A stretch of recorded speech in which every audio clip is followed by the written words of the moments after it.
আসসালামু আলাইকুম। আমার মোবাইল স্ক্রিনে দেখতে পাচ্ছেন এখানে প্রত্যেকটা অ্যাপ কিন্তু দুটো করে আছে।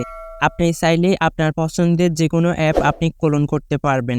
বিশেষ করে যারা কনটেন্ট ক্রিয়েটর রয়েছেন তারা কিন্তু আপনাদের যদি ফেসবুক পেজ থাকে তাহলে একটা অ্যাপের মধ্যে আপনাদের ফেসবুক আইডিটি চালাতে পারবেন। আরেকটা অ্যাপের মধ্যে আপনারা আপনাদের পেজটি কন্ট্রোল করতে পারবেন। বা যারা বিভিন্ন ব্যবসায়িক ক্ষেত্রে নিয়োজিত যেমন কারো বিকাশ অ্যাকাউন্ট দুটো থাকে। তো বিকাশ অ্যাকাউন্ট দুটো থাকলে আপনি ২ টা অ্যাপ ব্যবহার করতে পারবেন। দুটো অ্যাপে দুটো বিকাশ অ্যাকাউন্ট আপনি লগইন করে রাখতে পারবেন।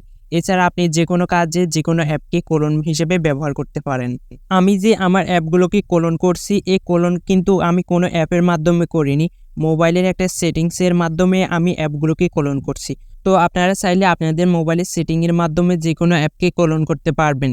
তো কিভাবে ক্লোন করবেন সেটা দেখার আগে আপনাদের কাছে একটা অনুরোধ থাকবে। আপনি যদি আমার এই ফেসবুক পেজে অথবা চ্যানেলে নতুন দর্শক হয়ে থাকেন অবশ্যই চ্যানেলটি সাবস্ক্রাইব করে দিবেন এবং ফেসবুক পেজে নতুন হয়ে থাকলে পেজটিকে ফলো করে দিবেন। ওকে বন্ধুরা, যে কোনো অ্যাপকে ক্লোন করার জন্য আপনারা সর্বপ্রথম আপনাদের মোবাইলে সেটিং অপশনে চলে যাবেন। সেটিং অপশনে আসার পর আপনারা একটু নিচের দিকে চলে যাবেন। নিচের দিকে গেলে এখানে একটা অপশন দেখতে পারবেন অ্যাপ। এই অ্যাপ অপশনে ক্লিক করবেন। এরপর এখানে দেখতে পারবেন অ্যাপ ক্লোনার, এখানে ক্লিক করবেন। যদি আপনারা এখানে অ্যাপ ক্লোনার এই অপশনটা না পান সেটিংয়ের মধ্যে তাহলে আপনারা কি করবেন, এই অপশন থেকে বের হয়ে যাবেন। এরপর আপনারা এখানে সেটিংসের মধ্যে যে সার্চ অপশন আছে সেই সার্চ অপশনে ক্লিক করবেন। সেটিংসের এই সার্চ অপশনে আপনারা অ্যাপ ক্লোনার লিখে সার্চ করবেন। AFCLONER ক্লোনার লিখে আপনারা সার্চ করবেন। আমি যেভাবে সার্চ করলাম হুবহু এভাবে সার্চ করতে হবে, না হলে কিন্তু আপনারা এই অপশনটি পাবেন না। তো এটা লেখার পর আপনারা দেখতে পারবেন নিচে সেই অ্যাপ ক্লোনারের অপশনটি চলে আসবে, সেখানে একটা ক্লিক করবেন। এরপর আপনারা এখানে আপনার মোবাইলে যত অ্যাপ ইনস্টল করা আছে সেসব অ্যাপ আপনারা এখানে দেখতে পারবেন। তো আপনারা এসব অ্যাপ কিন্তু আপনারা ক্লোন করতে পারবেন। যে অ্যাপগুলো মোবাইলের সাথে থাকে সেই অ্যাপগুলো কিন্তু আপনারা ক্লোন করতে পারবেন না। শুধুমাত্র যে অ্যাপ আপনার প্লে স্টোর থেকে ইনস্টল করছেন সেসব অ্যাপে শুধুমাত্র আপনারা ক্লোন করতে পারবেন। তো ক্লোন করার জন্য আপনারা কি করবেন, আপনারা যে অ্যাপটা ক্লোন করবেন সেখানে ক্লিক করবেন। ক্লিক করার পর এখানে দেখতে পারবেন ক্রিয়েট অ্যাপ ক্লোন, এখানে ক্লিক করবেন। এই অপশনটা এনেবল করার সাথে সাথে অ্যাপটা কিন্তু ক্লোন হয়ে যাবে। আপনারা চাইলে এখান থেকে অ্যাপ ক্লোনার যে নামটা আছে সেই নামটা এখান থেকে চেঞ্জ করতে পারবেন। এজন্য রিনেম এখানে ক্লিক করবেন। এখানে ক্লিক করার পর এখানে দেখতে পাচ্ছেন ফেসবুক ক্লোন, এটাকে কেটে আপনারা আপনাদের মন মতো যে কোনো একটা নাম কাস্টমাইজ করে বসাতে পারবেন।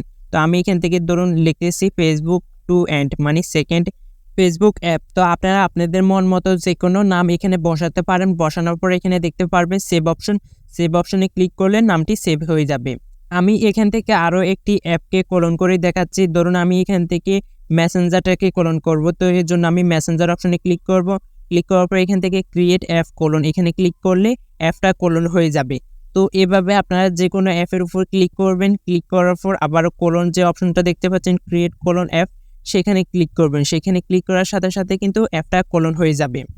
এখন ধরুন আপনি অ্যাপটাকে ক্লোন করে কিছুদিন ব্যবহার করলেন, এর কয়েকদিন পর আপনার ইচ্ছা হলো যে অ্যাপ ক্লোনটাকে বন্ধ করবেন। তো কিভাবে বন্ধ করবেন, বন্ধ করার জন্য আপনি যে অ্যাপটাকে ক্লোন করছেন বা যে অ্যাপটা ক্লোন অফ করবেন সেখানে ক্লিক করবেন। এরপর এখানে ক্রিয়েট এ ক্লোন অ্যাপ, এখানে ক্লিক করবেন। এখানে ক্লিক করার পর এটাকে ডিলিট অপশন আসবে, ডিলিট অপশনে ক্লিক করবেন। ডিলিট অপশনে ক্লিক করার সাথে সাথে কিন্তু অ্যাপটা ক্লোন বন্ধ হয়ে যাবে। বন্ধুরা আপনারা এখানে দেখতে পাচ্ছেন আমি যেসব অ্যাপ ক্লোন করছি সেসব অ্যাপ ক্লোন এখানে চলে এসেছে। তো আপনারা চাইলে এভাবে যে কোনো অ্যাপকে ক্লোন হিসেবে ব্যবহার করতে পারবেন। যেসব অ্যাপের আপনি ক্লোন তৈরি করছেন সেই ক্লোন অ্যাপটাকে কিন্তু নতুনভাবে ওপেন করতে হবে। আপনি যদি সেই অ্যাপে যান তাহলে কিন্তু সেটাকে আপনি নতুনভাবে লগ ইন করে সেই আইডিটি বা সেই অ্যাকাউন্টটি আপনাকে ব্যবহার করতে হবে। আমি এখানে ফেসবুক ক্লোনে আসার পর আপনারা এখানে দেখতে পাচ্ছেন এখানে নতুনভাবে লগ ইন করার অপশন চলে এসেছে। তো আপনারা চাইলে এভাবে যে কোনো অ্যাপকে ক্লোন করে ব্যবহার করতে পারবেন। তো বন্ধুরা এই ছিল আমাদের আজকের এই ভিডিওটি কেমন লেগেছে অবশ্যই কমেন্ট বক্সে কমেন্ট করে জানাবেন এবং ভিডিও ভালো লাগলে ভিডিওতে একটা লাইক করে দিবেন। ধন্যবাদ সবাইকে, আবার দেখা হবে নতুন কোনো ভিডিও নিয়ে। আল্লাহ হাফেজ।